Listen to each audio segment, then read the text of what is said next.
Paul Biya a décidé d'éradiquer la corruption. Face au fléau persistant de la corruption au Cameroun, le président de l'Assemblée nationale a annoncé une nouvelle initiative visant à intensifier la lutte contre ce phénomène néfaste. Désolé de vous interrompre, ce rapport peut contenir des commentaires soumis au choix de l'auteur. S'il vous plaît, si vous êtes nouveau sur cette chaîne, veuillez vous abonner et activer la cloche de notification. De cette façon, vous serez averti lorsque nous publierons de nouveaux rapports sur cette même chaîne. Merci. Le pays a perdu 4,62 milliards de francs CFA à cause de la corruption en 2022, selon le 12e rapport de la Commission nationale anticorruption, CONAC. En réponse à ce défi, le président de l'Assemblée nationale a décidé de relancer le réseau parlementaire anticorruption du Cameroun, APNAC.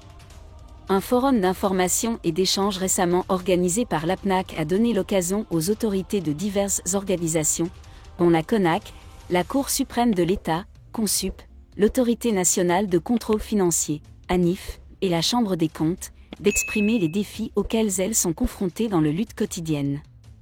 Contre la corruption, les difficultés. La corruption. Les discussions ont conduit à l'adoption de 5 résolutions principales soulignant la nécessité d'une loi anticorruption globale.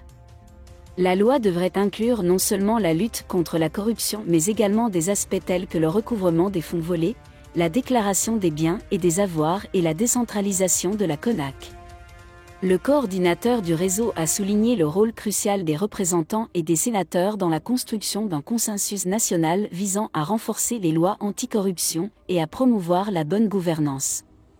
L'adoption de la loi anticorruption constituera une étape importante dans la réduction de la corruption au Cameroun. Toutefois, une application stricte de la loi est essentielle pour garantir son efficacité. La lutte contre la corruption est un défi constant qui requiert la participation active de tous les citoyens. La mise en œuvre de mesures législatives fortes couplées à une vigilance sociale est une étape cruciale vers plus de transparence et d'éthique au Cameroun. La France est humiliée par Paul Biya, il accueille l'ambassadeur de Russie en pleine crise anglaise. Le président camerounais Paul Biya a récemment reçu l'ambassadeur de Russie à Yaoundé, ce qui est perçu comme une humiliation pour la France. La réunion s'est déroulée dans un contexte de tension entre le Cameroun et la France à propos de la crise de la langue anglaise qui secoue le pays depuis des années. Les législateurs anglophones du Cameroun a commencé en 2016 lorsque des manifestations pacifiques le social-démocratique dans les régions anglophones du pays exigeant une président de représentation politique et la reconnaissance de leur identité de 3 décennies pour prendre la direction. Mais ces manifestations ont rapidement tourné à la violence. Merci d'être resté avec nous jusqu'à ce point, comme toujours pour promouvoir la liberté d'expression. Ancienne puissance coloniale du Cameroun, dans la section commentaires sa position face à la crise. Certains reprochent à la France son soutien sans réserve au gouvernement camerounais, tandis que d'autres estiment que la France n'en fait pas assez pour résoudre la crise et protéger les droits des pays anglophones.